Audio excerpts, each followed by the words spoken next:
Welcome to another episode of A World of Chaos. Got my main man Kev here, and we are now on day 2 of the 30-day movie challenge. Kev, without further ado, what is your day 2 movie? Which, for all y'all keeping score at home, that is a film that starts with the first letter of your name. Side note, this should be interesting as me and Kevin both have the first same letter in our names. So obviously, it's that one film we both know that we both could pick. But I'm gonna throw a curveball. And I'm going to say Killer Clowns from Outer Space. Ugh, God, I hate that movie. Also, shout out to James A. Janice on Dead Me Films. As of the recording of this previous week, he just did a re-upload of Killer Clowns from Outer Space. Hey, I'm James A. Janice, and today we are once again looking at Killer Clowns from Outer Space, released in 1988. Killer Clowns from Outer Space is exactly what it sounds like, a schlocky 80s a movie that terrorized me as a child and is the reason I do not F with clowns. So the irony of this, shout out to James A. Janice and Dead Meat. Please have me on your show sometime. But no, yeah, man, fuck that movie. Yeah, fuck that movie though. Like, nah, man. I accidentally watched that one time as a kid on like Cinemax or something, thinking it was gonna be a comedy. Nah. You know what? I haven't seen it since I was a kid. So, Oof. but until this day, what will always get me is that when the car smashed him and his feet rolled up. That's the only part of the movie that I remember. The one I remember is he was fighting with some dude. Some dude was messing with one of the clowns, and he literally knocked his block off. Like it was like just like in Jason Takes Manhattan. He just uppercuts dude, head gets knocked the hell off. I was not expecting that shit. And I was like, "Oh, what the fuck? I shouldn't be watching this. Like, this is one of those early movies. I'm like, I don't think I should be watching this, and I don't think I should be watching this alone." Yeah. My movie technically is a subtitle, but it's not. And if you want to get me on technicalities, go to hell. Mine, Knives Out, Glass Onion. It's not the original Well, that's Knives Out. so that's what it is. It's just Knives Out anyway, though. Yeah, Last Knives Out. Onion just I love okay. both of them. Okay. I love that genre. I grew up my parents watching the Agatha Christie, movies, watching Murder She Wrote, Columbo, Magnum PI, all that. And seeing that now that you got Hercule Poirot coming back with the Kenneth Branagh movies, which have all been very good. And now you got the Rian Johnson movies that are a throwback to that with the Knives Out series. The first Knives Out, love it. Watched it like 10 times. You Glass know, the third Onion one, though. right?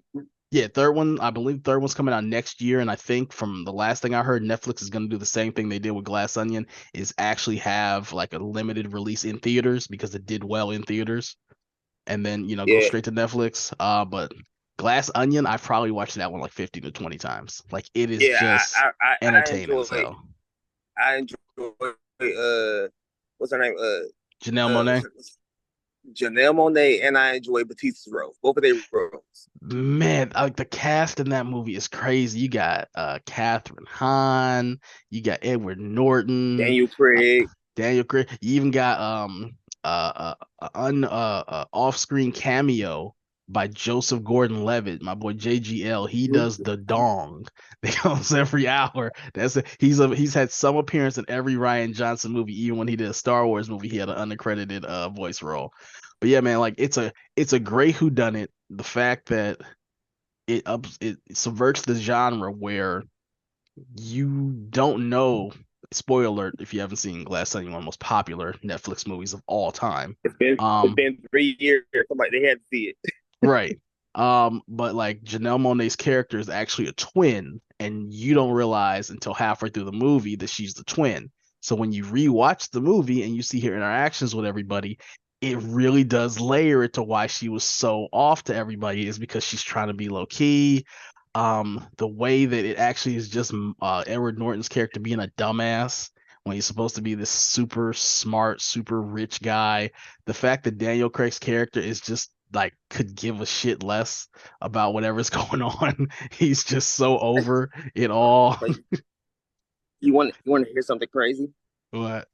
So me being your best friend, I figured you was gonna say that because I was thinking Knives Out, but you probably thought I was gonna say Kill Bill.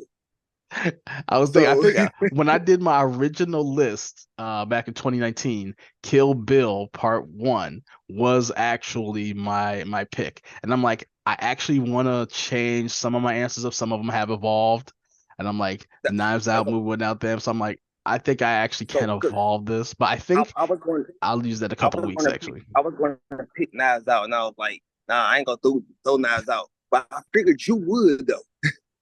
Honestly, there's a couple movies that begin with K you could pick, but I'm like, you know what? I'm gonna keep it to this one. And granted, with this 30-day list, we're not picking our all-time favorite movies in certain categories. We're Of just course picking not. the ones that, Of course meet the not. criteria and the ones that actually feel kind of fun. And Knives Out, to me, I actually rewatched it again probably about 3 weeks ago. I just was on Netflix, didn't want to Hey, put a TV no, show no, on, just threw it another on. movie. They, know what? Another movie started with K that don't get no love for real. What's that?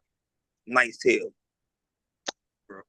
Well, Heath Ledger. He You played know what? the Jousting Knight. I think I've only actually seen that movie one time.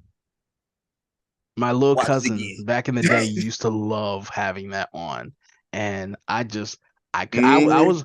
was I was one of those people. It was until Brokeback Mountain when I just looked at Heath Ledger and I'm just like, eh. And then Brokeback Mountain came and I'm like, nah, this You know brother's what? I've legit. never watched. Once I learned what the movie was about, I never watched it. I'm gonna tell you, man. I'm gonna tell you, man. It's a damn good movie. The acting that him and Jake I Gyllenhaal might watch do. I'm telling you, man. It's one of those movies where when you watch it, you like, this has to be one of the like 5 or 10 best performances anybody gave that year. Like I can't see too many people acting better than what's going on here right now. And it's gonna, yes, but the thing was, it was ahead of its time then. It's modern now. It's one of those movies because it. it also takes place back in like the 70s.